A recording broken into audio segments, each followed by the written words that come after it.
Olá, meus irmãos, que Deus abençoe vocês. Seja bem-vindo ao canal Você Já Está Preparado? Eu sou o pastor Igor Neves e hoje, no nosso tema da nossa Escola Bíblica Dominical, temos o serviço à igreja, baseado em Mateus capítulo 20, versículos de 20 a 28. Eu não vou ler os versículos porque são muitos para a gente poder estudar, mas basicamente a nossa lição hoje, ela fala, como o próprio título diz, o serviço à igreja, né? Não o serviço da igreja, mas o serviço à igreja, o serviço que o cristão, que a pessoa, que o membro da igreja precisa efetuar e deve efetuar na igreja para a composição do corpo de Cristo. E a palavra de Deus nos diz o seguinte: o Filho do Homem não veio para ser servido, mas para servir. Jesus Cristo está dizendo para nós o seguinte: olha, eu vim servir vocês. Jesus Cristo, apesar de ele ser o Rei dos Reis, Senhor dos Senhores, ele se mostrou humilde, ele se colocou na posição de servo, ele se colocou numa posição onde ele se tornou o menor para que as pessoas pudessem entender o que ele estava querendo dizer, que, como ele mesmo fala, que para no reino de Deus ser o maior, você precisa ser o menor. Então Jesus ele nos ensina sobre a questão de nós darmos testemunho, sobre nós servirmos as pessoas, sobre a gente trabalhar, sobre a gente servir a igreja. Bom, nos dias de hoje, nos dias atuais, nos dias em que nós estamos vivendo, cada vez mais a sociedade, as redes sociais, o mundo nos incentiva a buscarmos a nossa realização pessoal. Isso é errado? Não, não é errado você buscar a sua realização pessoal. Todo mundo quer ter uma realização pessoal conquistada, né? Você quer fazer uma faculdade, você quer casar, você quer ter filhos, você quer se especializar, gostaria de ter um emprego melhor. Qual o problema nisso? Nenhum, não há problema nenhum nisso. O problema é que nós, muitas vezes, a sociedade, né, para não dizer todas as vezes, a sociedade nos foca somente nisso, que para você ser feliz, você tem que ter o emprego dos sonhos, para você ser feliz, você tem que ter o relacionamento dos sonhos, para você ser feliz, você tem que ter aquele corpo escultural, você tem que viajar o mundo, você tem que conhecer várias pessoas, você tem que ser famoso, você tem que isso, você tem que aquilo.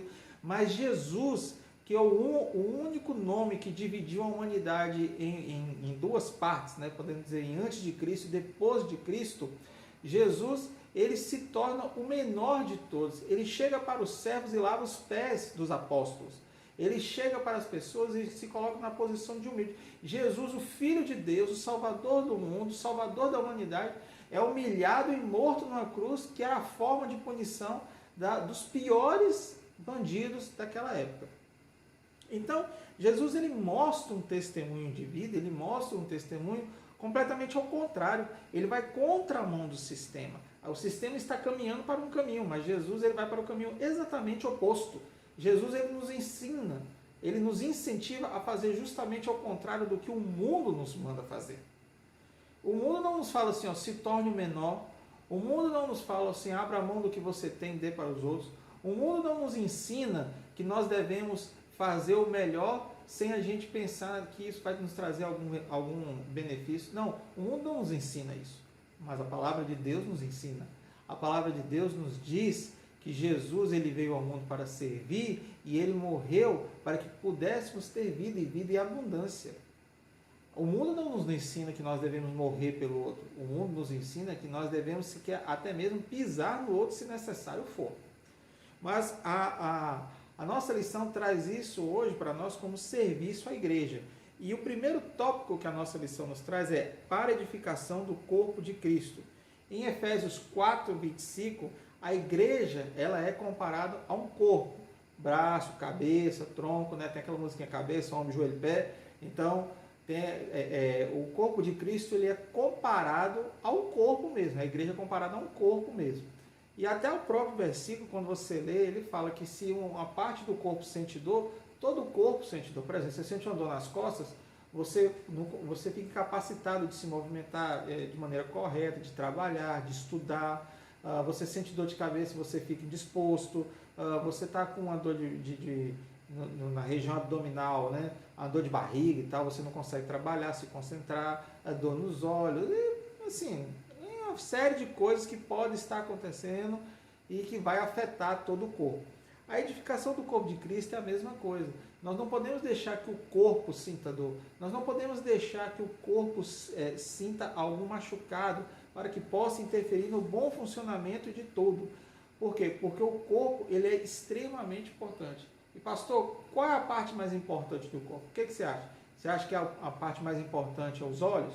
Que a parte mais importante é a boca? Que a parte mais importante são as mãos, o joelho, a cintura, os ombros, a orelha? E aí? Qual a parte mais importante? Irmãos, não tem mais importante.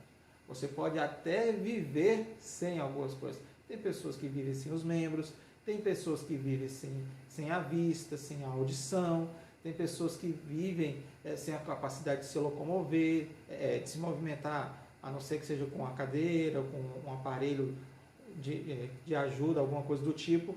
Mas pergunta se ele gostaria de estar, se ele não gostaria de ter um corpo perfeito. Todo mundo gostaria de ter um corpo perfeito, um corpo mais perfeito possível.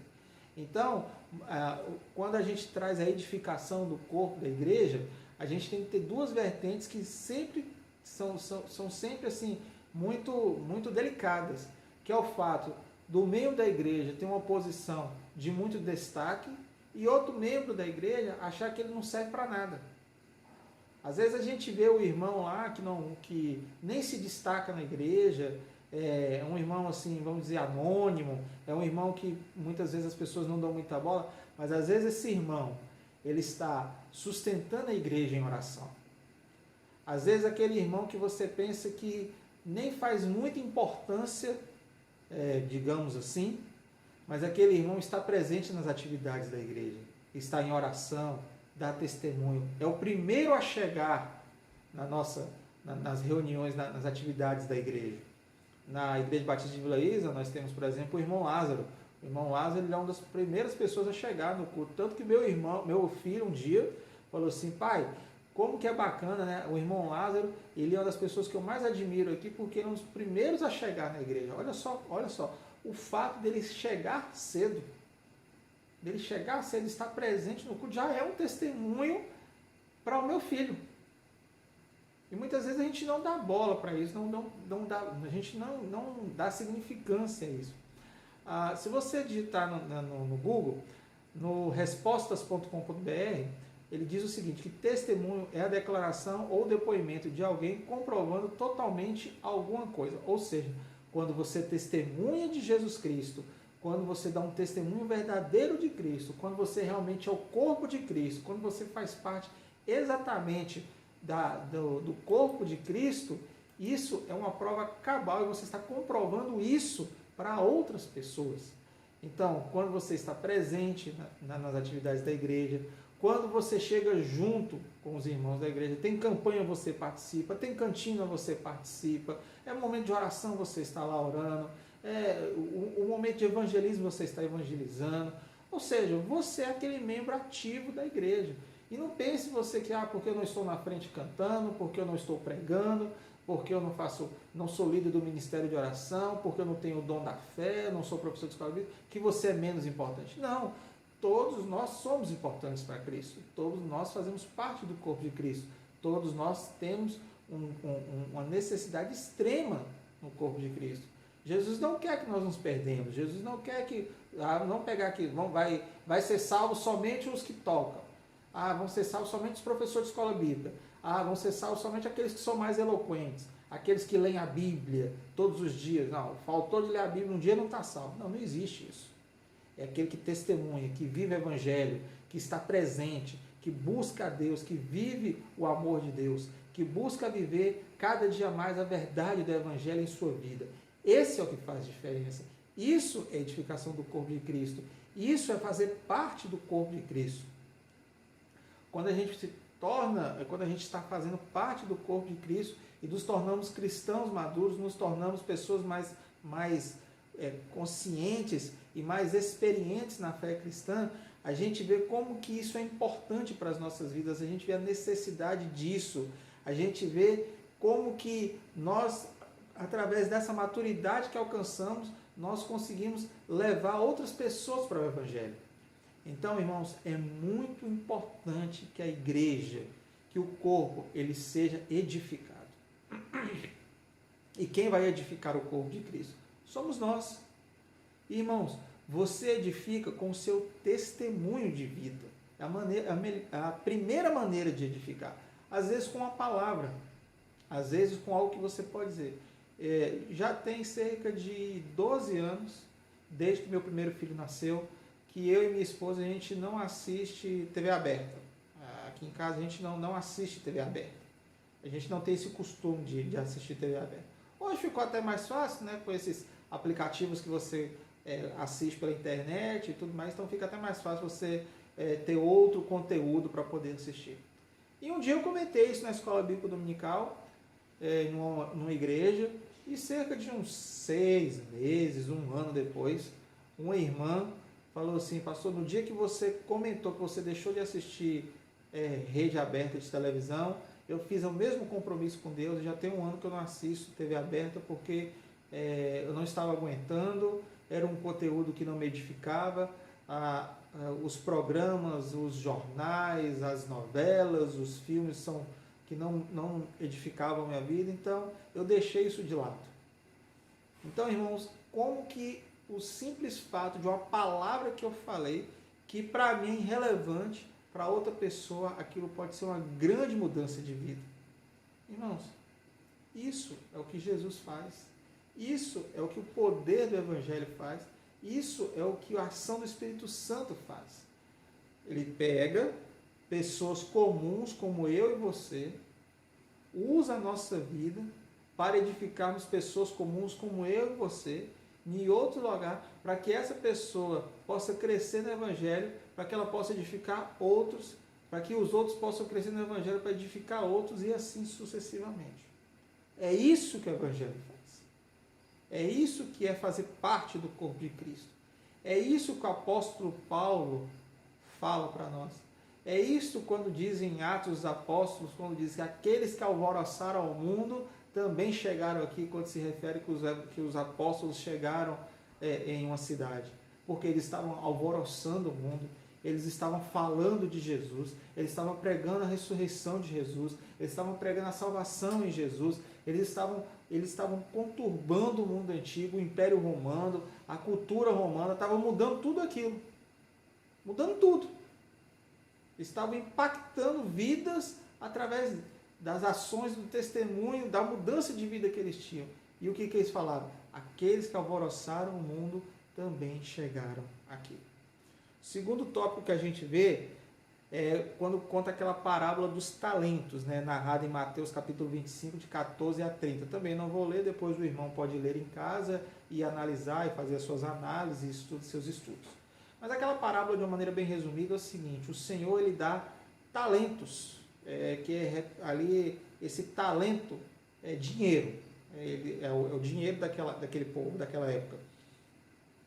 E mais ou menos cerca de 30 quilos de prata, o que era equivalente a mais ou menos 6 mil denários, e cada denário correspondia ao salário de um dia. Então, assim, era uma quantia que eles tinham, que eles receberam. Então, os talentos que os servos receberam, um cresce, prospera, o outro enterra, o outro melhora, mas o outro melhora mais ainda. Isso quer dizer o quê? Isso quer dizer que para cada tipo de pessoa, Deus dá um talento e um dom diferente. Para cada tipo de pessoa, Deus dá um dom e um talento diferente. E todas as pessoas têm dons e talentos diferentes para usar em diferentes locais da igreja. Não existe pessoa sem talento. Existe a pessoa que tem um talento e está no lugar errado. É isso que a gente tem que entender. De repente você é como eu. De repente você tem uma voz de taquara rachada igual a minha. Então não adianta você querer cantar porque não vai dar certo. Mas de repente você é bom para falar igual eu. Então você pode pregar, ser um professor de escola bíblica. Ah, mas eu não gosto de dar aula para criança. Você pode ser de adolescentes, de jovens, dos adultos, dos casais, das senhoras, dos senhores. Ah, você é aquela pessoa super simpática, carismática. Você pode ser o recepcionista da igreja. Ah, eu gosto de falar na frente das pessoas, né? Eu tenho eloquência para falar, para conversar. Você pode ser um pregador leigo, um evangelista.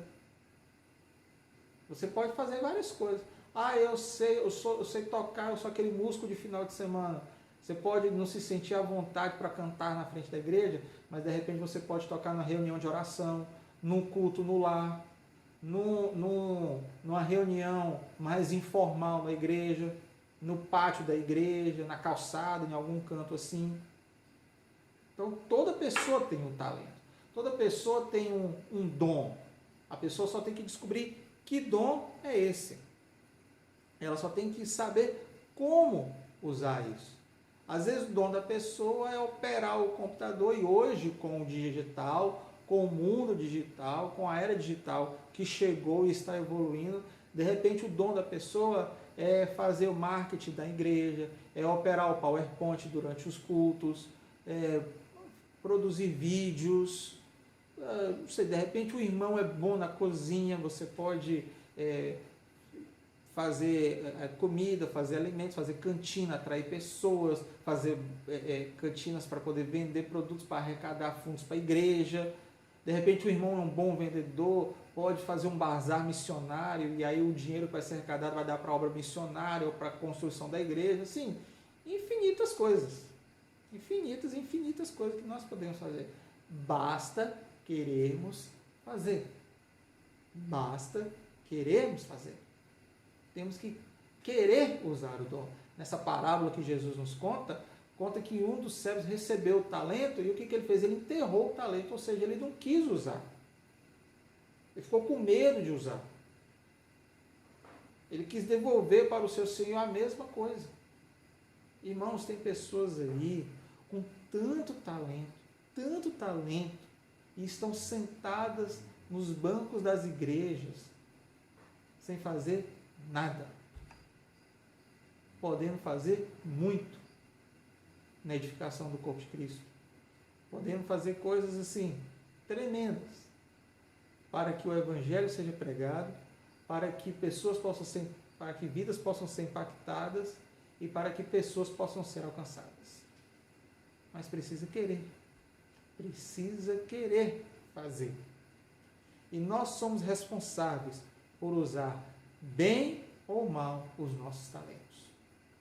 Às vezes a pessoa tem uma voz maravilhosa e canta assim maravilhosamente bem, mas ele acha que lá no meio do Evangelho ele não vai ganhar dinheiro, então ele vai para o mundo, e lá no mundo ele começa a ganhar mídia, começa a ganhar ibope, começa a ganhar audiência, e de repente quando assusta ele é o novo popstar do momento, né? Ele é o novo cantor do momento, ele é a nova figura do momento.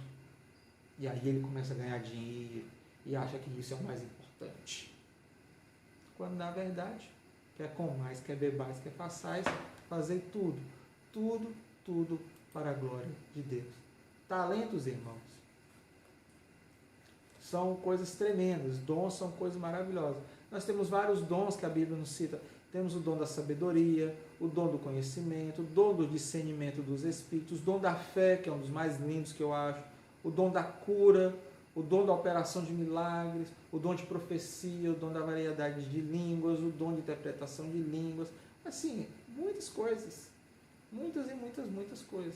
Mas que tem que ser realmente buscado, tem que ser realmente algo que sai do íntimo do coração da pessoa. Ela fala assim, não, eu quero isso, e eu vou lutar por isso, e eu vou fazer isso, e eu vou buscar a Deus para ter isso. Aí você pode falar assim, não, realmente fulano buscou ter isso de verdade.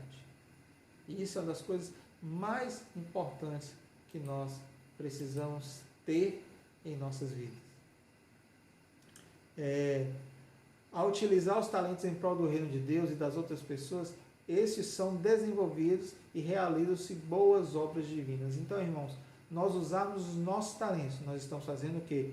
Boas obras divinas. Às vezes o irmão tem um dom para contar história. E aí você pode contar história de cultos infantis, de reunião de crianças. Ah, pastor, mas não serve para nada. Serve muito. Serve demais. Só que é algo a longo prazo. Não é tão rápido, não. Mas nós não estamos aqui para poder fazer corrida. Nós estamos aqui para pregar e anunciar o Evangelho. O terceiro tópico nos fala sobre o exercício da mordomia cristã. Os discípulos de Jesus foram chamados por eles para serem mordomos fiéis. Meu irmão, mordomo fiel. Sempre quando falo de mordomo fiel, a figura que eu mais lembro, né, é aquele Alfred, que era o mordomo do Batman. Você via que o Batman era um homem, o Bruce Wayne, né, era um bilionário, um homem extremamente rico, mas e morava numa mansão imensa e só tinha um mordomo para cuidar de tudo aquilo. E esse mordomo continha todo o segredo, os segredos que o Bruce Wayne tinha em relação a ele ser o Batman. Então, você vê como que é importante a presença do mordomo. Como que o mordomo, ele ajudava, né? Ele ajuda. E nós somos os mordomos de Cristo. Somos os mordomos do exercício da mordomia. Somos os mordomos que vamos fazer o negócio. Mas precisamos, antes de mais nada, ganharmos a confiança do nosso Senhor. Sermos realmente aquelas pessoas que Deus pode confiar em nós. Que Deus pode contar conosco. Tem cristão que, infelizmente, qualquer dificuldadezinha, ele pula para fora do barco. Qualquer coisinha, vou largar a igreja. Qualquer unhazinha de pontinha de unha que machuca, que fala para o irmão, vou largar a igreja, vou mudar de igreja. Não, o pastor prega aqui muito duro, eu não quero esse sermão muito duro. Ah, não, aqui é muito sem graça, eu vou procurar um negócio melhor. E fica fazendo rodízio de igreja o tempo todo. Fica o tempo todo fazendo isso. A mordomia cristã é uma outra faceta do ministério cristão. Quando estamos envolvidos na obra do Senhor, precisamos colocar em prática o exercício da mordomia, que nada mais é do que o manejo responsável dos recursos de Deus que foram confiados a você, a mim, a nós. Deus confiou em nós, Deus entregou em nossas mãos, Deus colocou sobre nós essa responsabilidade. E nós temos que lidar, aceitar e administrar isso da melhor maneira possível. Ser um mordomo é algo extremamente importante, porque o mordomo não era qualquer pessoa, ele era o administrador da residência, o administrador de tudo. E aí ele ficava de olho nos outros, das outras pessoas, por quê? Para saber se os outros estavam trabalhando de uma maneira correta. Então isso é muito importante, o mordomo tem uma função importante. E Deus nos colocou como mordomos a mesma coisa.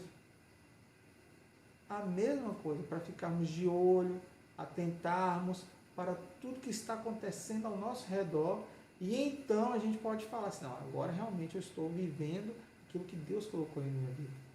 Irmãos, como que isso é maravilhoso, como que isso é tremendo, como que isso é grandioso em nossas vidas. Nós, através dessas ações, impactamos outras vidas cada dia. E nós não temos ideia do poder, do agir que isso faz na vida da pessoa. Mas uma coisa nós sabemos, que aquilo que Deus faz, homem nenhum pode fazer. Nós precisamos buscar talentos, porque os talentos trazem qualidade de vida, bens materiais, talentos do nosso corpo, tendo em mente o que diz as Escrituras. Além disso, o que requer de pessoas assim encarregadas é que sejamos encontradas fiéis. Irmãos, quando nós colocamos o nosso talento, o nosso dom em prol do Evangelho, isso nos dá uma alegria sim tremenda, porque estamos sendo usados por Deus para a edificação do corpo dele. É isso que Deus quer para nós, que nós possamos ser usados por ele, que nós possamos pregar e anunciar o Evangelho dele. A mordomia no sentido evangélico está conectada ao conceito de fidelidade. Ou seja, você é um mordomo, você tem que ser fiel ao seu Senhor. Se nós somos mordomos, quem tem que ser o nosso Senhor? Deus. E o que nós temos que ser? Fiéis. Ah, pastor, não sei o que, a fidelidade com Deus é diferente. Não, não é diferente. Só existe uma fidelidade com Deus. Não existe duas, não existe três. Só existe uma. E essa fidelidade se aplica a vários aspectos da vida cristã. E todos eles relacionados como nós utilizamos os nossos dons. Deus, ele colocou em nossas mãos responsabilidade para lidarmos com tudo isso. E nós cremos que Deus tem coisas tremendas para fazer com nós. E nós precisamos realizar isso aonde? Servindo a igreja. Começamos o nosso testemunho servindo a igreja. E não querer que a igreja nos sirva, mas servimos a igreja. Assim como Jesus fez. Jesus não esperou que surgisse a igreja para depois pegar os apóstolos, para esses apóstolos servirem Jesus. Não, Jesus ele já fez isso. Porque é isso que ele mostra para nós. Concluindo, eu gostaria de só ler para os irmãos o seguinte: cabe ao discípulo aprender a disciplina do seu Senhor. Jesus não veio para ser servido, mas para servir. Mesmo sendo ele o rei do universo, assumiu a forma de servo com humildade. Humildade, uma palavra que pode fazer uma diferença gigante na sua vida. Se você tiver, uma diferença enorme vai ser feita na sua vida. Graças ao que? A humildade. Que Deus abençoe você, que Deus abençoe sua vida a cada dia, que Deus te proteja e que Deus te guarde. Eu gostaria de orar agora nesse momento. Pai, muito obrigado por tudo. Eu te louvo por tudo que o Senhor tem feito e te agradeço, porque eu sei que grandes coisas o Senhor fez por nós, por isso estamos alegres.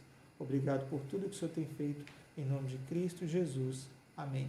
Que Deus te abençoe, que Deus te guarde. Já dá um like na nossa mensagem de hoje. Se inscreve no nosso canal, ativa o sininho para você não perder nenhuma das notificações e até o próximo vídeo. E aí, você já está preparado?